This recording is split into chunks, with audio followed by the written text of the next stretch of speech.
dhammaantiin waa salaamantihiin xaaladaha soo kordhay waxa waaye 69 waxaa lab ah 48 waxaa dhidig ah 21 tiradaas aan sheegnay dadka positive ka noqday meelaha ay kala joogaan waxa waaye Banaadir oo 39 qofood ah Somaliland oo 11 ah South West oo 8 qof ah Puntland oo 8 qof ah Hirshabeelle oo 2 ah iyo Galmudug oo 1 ah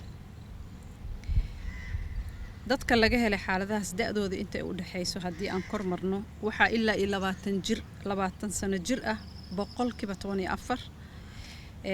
boqolkiiba 36 da'dooda waxay u dhaxaysaa 20 ilaa 39 boqolkiiba 36 waxay da'dooda u dhaxaysaa 40 ilaa 59 60 sano iyo ka badan waxa waaye boqolkiiba waxay ka yihiin 14 tirada guud ee dalka xaaladaha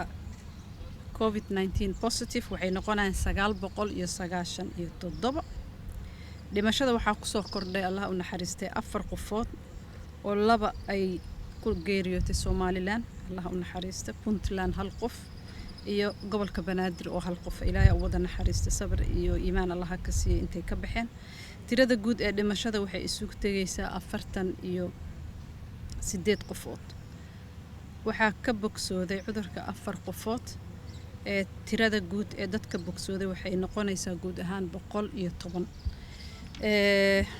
sida caadada noo ahayd inaan isku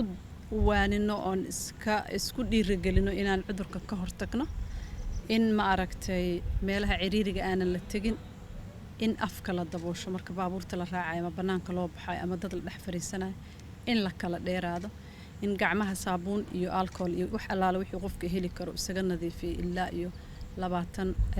second iyo ka badan in ma aragtay qofka gurigiisa uu joogo oo san bixin hadii aysan ahayn wax muhiim ah oo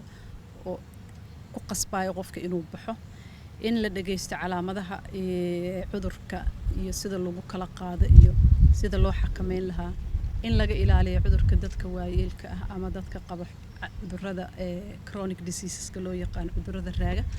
sababtoo waa iyaga kuwa u nugul jirrada oo hadhow markii ay ku dhacdo laga yaabo inay yacni xaalad adag ay galaan in ma aragtay lagu dadaalo in wax walba oo la sameyn karo oo lagu xakameyn karo cudurka sida takhaatiirta iyo wasaaradda caafimaadka ee dadka u leh expertise-ka ay noo sheegeen inaan dhageysano qofka hadii uu isku arko calaamadaha qaarkood ee cudurka inuu wacan karo nambarada loogu talagalay free ah inuu wacdo si uu talo caafimaad u jeesto ilaahay waxaan nooga baryayaa inuu cudurka naga haayo annagana aan wada dadaalno insha Allah ta'ala wa salaamu calaykum.